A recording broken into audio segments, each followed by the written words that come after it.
భగవద్గీత ద్వారా సంస్కృతం నేర్చుకుందాం అనేటటువంటి సిరీస్లోకి మీకు స్వాగతం. ఇవాళ మనం 16వ అధ్యాయం 2వ శ్లోకం అంటే దైవాసుర సంపద్విభాగ యోగంలో ఉన్నటువంటి 2వ శ్లోకం ద్వారా మనం సంస్కృతం నేర్చుకోబోతున్నాం.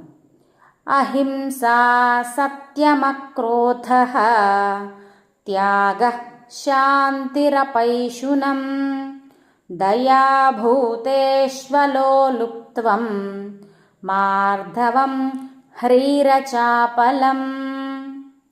పదవిభాగం: అహింస, సత్యం, అక్రోధః, త్యాగః, శాంతి, అపైశునం, దయా, భూతేషు అలోలుప్త్వం, మార్ధవం, హ్రీః, అచాపలం.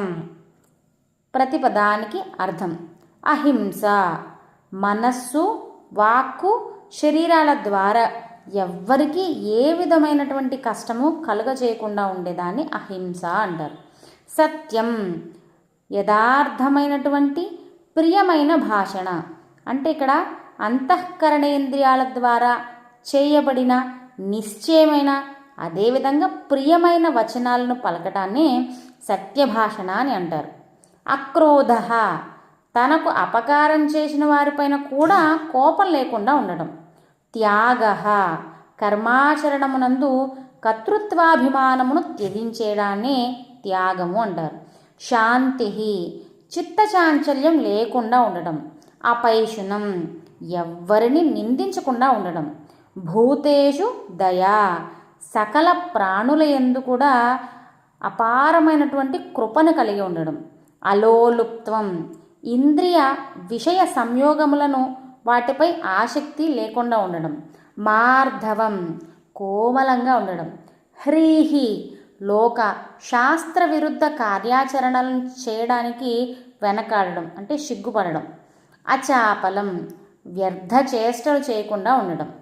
భావం: అహింస ఇందాక చెప్పుకున్నాం కదా, మనస్సు ద్వారా కానీ శరీరం ద్వారా కానీ మాట ద్వారా కానీ ఎవ్వరికి ఏ విధమైనటువంటి కష్టం కలిగించకుండా ఉండాలి. సత్యము యథార్థమైనది ప్రియమైనటువంటి సంభాషణే మాట్లాడడం. అక్రోధము తనకి అపకారం చేసే వారిపైన కూడా కోపం లేకుండా ఉండడం. త్యాగము కర్మాచరణమునందు కర్తృత్వాభిమానాన్ని త్యజించడం. శాంతి చిత్తచాంచల్యం లేకుండా ఉండడం. అపైశునం ఎవ్వరిని నిందించకుండా. దయ అన్ని ప్రాణుల యందు కూడా కృపను కలిగి ఉండడం. అలోలుప్త్వం ఇంద్రియ విషయ